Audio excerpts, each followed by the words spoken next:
What if I told you the way you handle $10 says everything about how you'd handle 10,000 or even 100,000? Yeah, it sounds dramatic, but it's true because how we treat money, whether we spend it, save it, or let it quietly slip through our fingers, says a lot more about us than we think.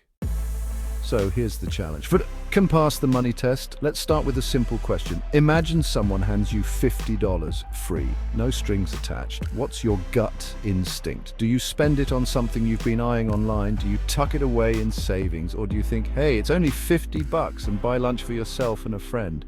No judgment here, but that instant reaction is the beginning of your financial personality, and most people have no idea what theirs is.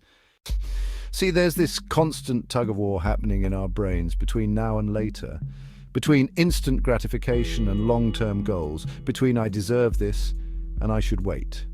And advertisers, they know this, they bank on it, literally. The moment you scroll through your feed, you're hit with products designed to trigger that I need this now part of your brain. And 9 times out of 10, it works.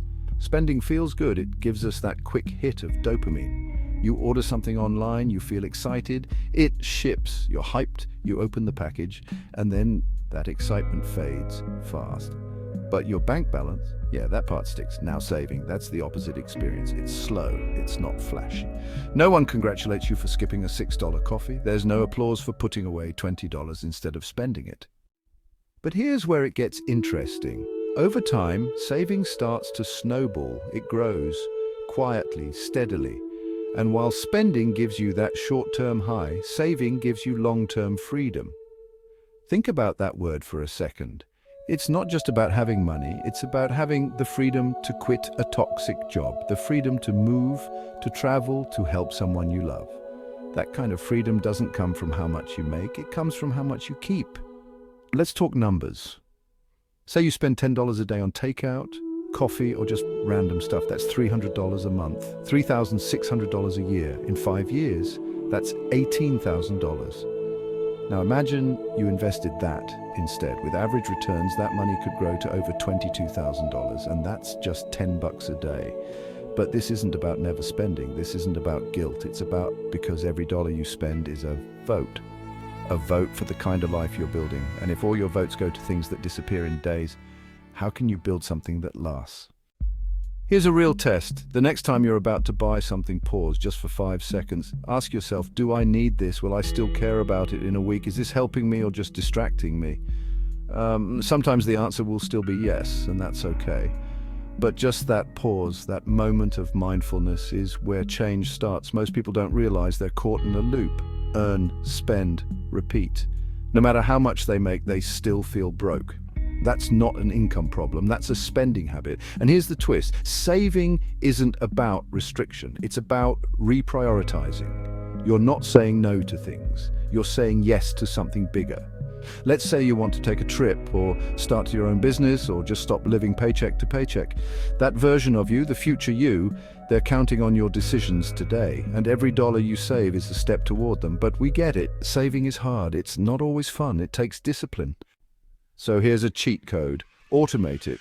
Set up an automatic transfer. Every time you get paid, move a small chunk into a savings account. Even if it's just $5, you won't miss it, but over time you'll see the impact. And here's another trick. Flip the script. Make saving feel rewarding.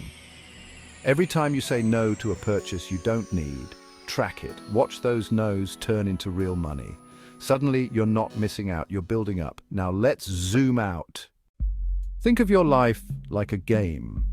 In this game, your choices are your strategy. Are you playing short-term, just going for little wins, quick hits, living in the now, or are you playing long-term, thinking moves ahead, building something sustainable, something strong? Spenders often feel good in the moment, but end up stressed later.